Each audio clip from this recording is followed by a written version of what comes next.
آئیے دوستو شروع کرتے ہیں ایک نیا سفر ایک نئی کہانی کے ساتھ۔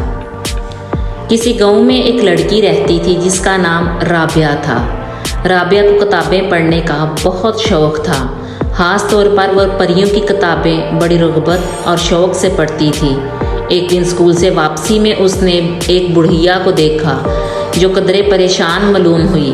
جب رابعہ نے اس کو اس حال میں دیکھا تو رابعہ نے اس سے پوچھا تو اس نے بتایا، کچھ خاص موتی یہاں گر گئے ہیں جو سفید رنگ کے ہیں اور تعداد میں 11 ہیں۔ بینائی کمزور ہونے کی وجہ سے مجھے مل نہیں رہے۔ رابعہ نے اس کی مدد کرنے کی ٹھان لی۔ کافی تگ و دو کے بعد اس نے سارے موتی ڈھونڈ کر بوڑھی عورت کو دے دیے اور جلدی سے گھر کے رستے پر گامزن ہوئی۔ سارے راستے وہ ان موتیوں کے بارے میں سوچتی رہی۔ اتنے خوبصورت اور چمکیلے موتی خاصے قیمتی معلوم ہو رہے تھے۔ تبھی تو بوڑھی عورت پریشان تھی۔ وہ اسکول میں چھٹی کے بعد کافی وقت لائبریری میں گزارتی تھی۔ وہ اکثر گھر میں دیر سے پہنچتی تھی۔ رات کے کھانے کے بعد تھوڑی دیر گھر کی چھت پر ٹہلنا اس کا معمول تھا۔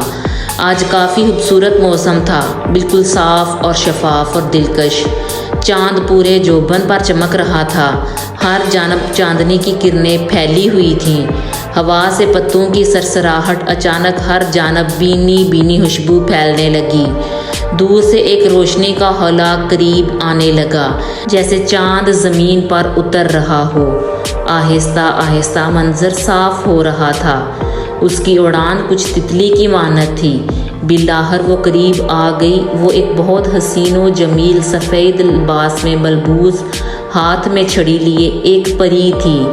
چاند کی کرنوں سے بنا آنچل اس کا، ہاتھ میں لیے موتیوں کی چھڑی، چہرے پہ ہر وقت نور کا ہولہ، جسم ہے جیسے چاندنی کی مورت۔ رابعہ تھوڑی سی پریشان ہو گئی۔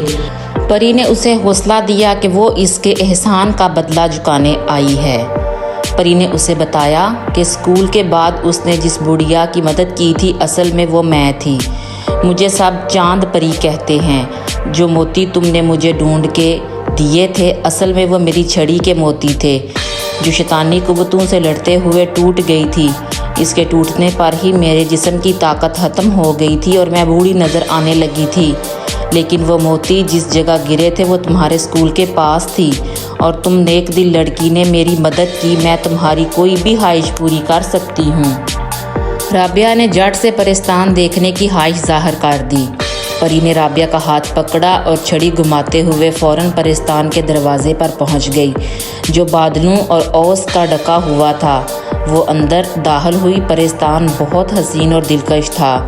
لال، نیلے، پیلے، سنہری، نارنجی اور گلابی ہر رنگ کے پروں والی پریاں وہاں موجود تھیں۔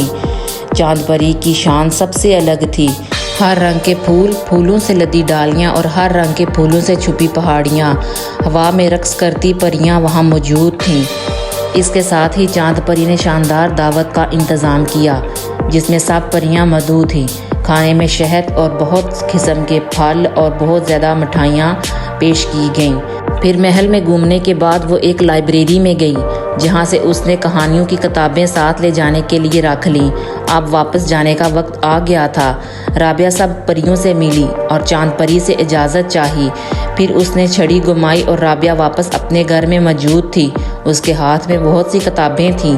چاند پری نے اسے تحفے میں دی تھیں اور وہ بہت خوش تھی۔ میں امید کرتی ہوں کہ آپ کو آج کی کہانی بہت پسند آئی ہوگی۔ آپ کو آج کی کہانی کیسی لگی یہ کمنٹس میں بتائیں اور میرے اکاؤنٹ کو سبسکرائب کریں تاکہ ہم ہر روز ایک نئے سفر، ایک نئی کہانی اور ایک نئے سبق کے ساتھ ملتے رہیں۔ تب تک کے لیے اللہ حافظ۔